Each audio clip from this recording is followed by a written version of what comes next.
You ask Tiger to solve. This deals with linear equations with one unknown. The final result is q equals -1/12. Let's solve it step by step. Simplify the expression. Expand the parentheses.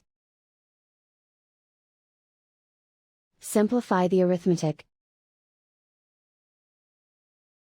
Group all constants on the right side of the equation.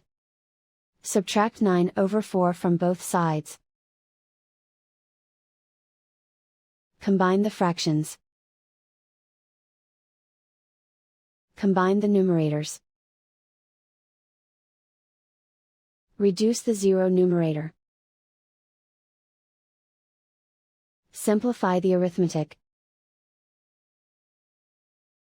Convert the integer into a fraction.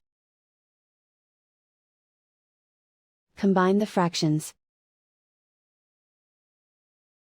Combine the numerators. Isolate the q.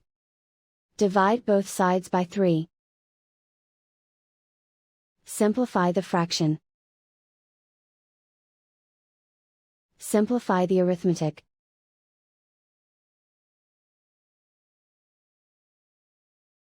And so the final result is q equals -1/12.